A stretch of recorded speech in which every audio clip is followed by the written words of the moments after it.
সমুদ্রে একটা নীলতিমি প্রত্যেক দিন 110 মণ করে খাবার খায়। আল্লাহ তারে বাঁচায় রাখলেন। খাদ্য অধিদপ্তর নাই, নীলতিমিদের খাদ্য অধিদপ্তর নাই, জাতিসংঘ নাই। আল্লাহ তাদের জন্য বিভিন্ন কোনো ব্যবস্থা নাই, কৃষিখাত খাবার নাই, ব্যাংকের অ্যাকাউন্ট নাই, তাদের ইউনিসেফ কোনো কিছুই নাই, খাদ্য অধিদপ্তর নাই। প্রত্যেক দিন 110 মণ করে তিমিরে খাবার খাওয়ায়। একমাত্র তিনি রব, তিনি আল্লাহ। একবার জোরে বলা যাবে কি আল্লাহু আকবার।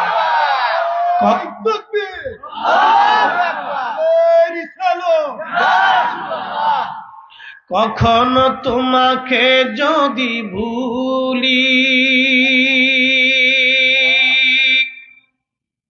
হেদায়েতের আলো জেলে নিউ কাছে তুলি, ঠাই দিও প্রিয়তম, অগো ঠাই দিও প্রিয়তম, অগো মহিয়ান। তুমি রহমান, তুমি মেহেরবান। অন্ধ গাহে না শুধু তোমারি গুণগান, বুঝে বুঝে না তবু শান।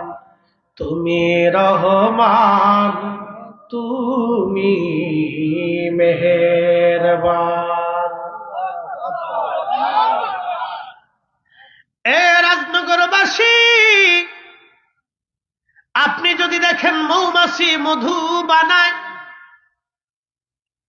মৌমাছিতে কামড় দিলে প্রচন্ড বিষ, কিন্তু তার মুখের তৈরি করা মধু এতই চমৎকার। কোরআন বলল শিফাউন লিন্নাস, আশিফাউন লিন্নাস, মধু মানুষের জন্য শেফা। একসাথে বলবেন আল্লাহু আকবার।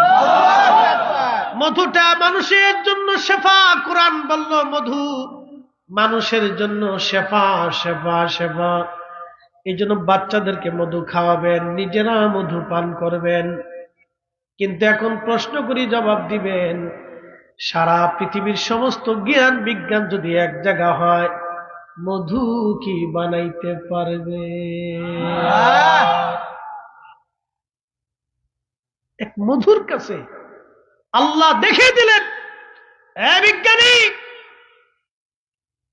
তোমরা মানুষ মারার জন্য পারমাণবিক বোমা বানাবে, মঙ্গল গ্রহে যাবে, চাঁদে ঢুকবে, সূর্যের দিক নির্ণয় করবে, আকাশের নক্ষত্র খুঁজবে, চিকিৎসা বিজ্ঞান